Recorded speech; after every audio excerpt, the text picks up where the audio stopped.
मृत्यु के बाद आत्मा का क्या होता है? इन 15 बिंदुओं में मिलेंगे सारे जवाब। गरुड़ पुराण में जीवन, मृत्यु और मृत्यु के बाद की स्थिति के बारे में विस्तार पूर्वक बताया गया है। इसके अनुसार परलोक एक यात्रा है जो आत्मा भौतिक शरीर का त्याग करने के बाद शुरू होती है।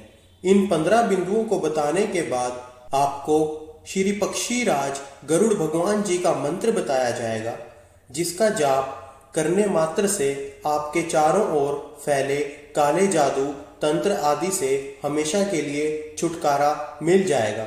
यदि आपको यहाँ उपलब्ध जानकारी उपयोगी लगी हो तो अपने चैनल वैदिक ज्ञान को सब्सक्राइब करें और वीडियो को लाइक व शेयर जरूर करें, ताकि इस कलयुगी दुनिया में सभी लोगों का भला हो सके। कर्म करता चल बंदे, फल की इच्छा ना कर। गरुड़ पुराण के अनुसार जब किसी की मृत्यु होती है तो मृत्यु के बाद आत्मा भौतिक शरीर का त्याग कर एक सूक्ष्म शरीर में प्रवेश करती है, जो इसे बाद के जीवन में ले जाती है। जीवन में किए गए पापों के आधार पर मरने की प्रक्रिया के दौरान आत्मा को विभिन्न स्तरों के दर्द और पीड़ा का अनुभव करना पड़ता है। मृत्यु के बाद आत्मा मृत्यु के देवता यम से मिलती है, जो आत्मा के कर्मों के आधार पर न्याय करते हैं। जीवन में किए अच्छे बुरे कर्मों के आधार पर ही आत्मा को विभिन्न योनि प्राप्त होती हैं। परलोक पहुंचने से पहले आत्मा यमलोक पहुंचती है, जहां आत्मा को यम द्वारा आंका जाता है और उसके पापों के लिए दंड का अनुभव करवाया जाता है। यमलोक के बाद के क्षेत्र को चित्रगुप्त की दुनिया कहा जाता है। यहाँ आत्मा को अच्छे बुरे कर्मों के आधार पर उसके भाग्य का निर्धारण किया जाता है। इसका बाद तीसरा क्षेत्र आता है, जिसे स्वर्ग कहते हैं। यहाँ पहुंचकर ऐसी आत्माएं आनंद लेती हैं जिसने जीवन में अच्छे कर्म किए होते हैं। वहीं चौथे लोक को नरक कहा जाता है। यहाँ आने वाली आत्माएं अपने बुरे कर्मों के आधार पर दंड भोगती हैं।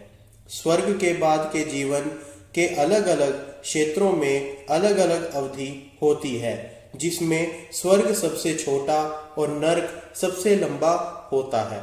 गरुड़ पुराण के अनुसार स्वर्ग में आत्माएं विभिन्न तरह के सुखों का आनंद लेती हैं। वहीं नरक में आत्मा को दंड का अनुभव करना पड़ता है। नरक में आत्माओं के दंड की अवधि उनके कर्मों के आधार पर निर्धारित की जाती है। कर्म के आधार पर आत्मा का पुनर्जन्म जानवर, कीड़े मकोड़े, पौधे या जीवन के रूप में हो सकता है। मृत्यु के बाद आत्मा का अंतिम लक्ष्य मोक्ष को प्राप्त करना होता है, जो कि जन्म और मृत्यु के चक्र से मुक्ति है।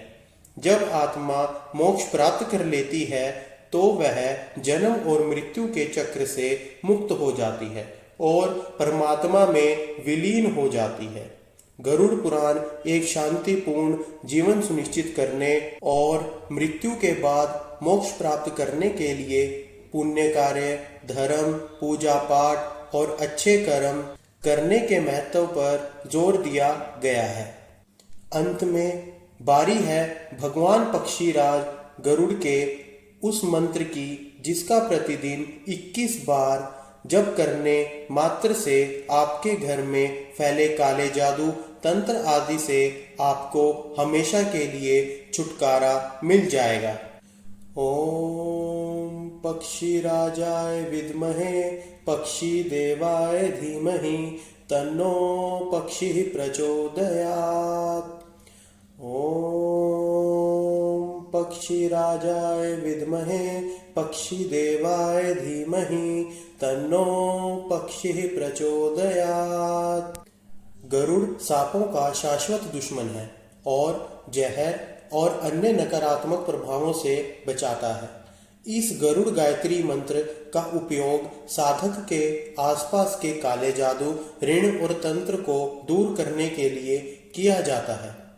जय पक्षीराज श्री गरुड़ भगवान की जय जयकार।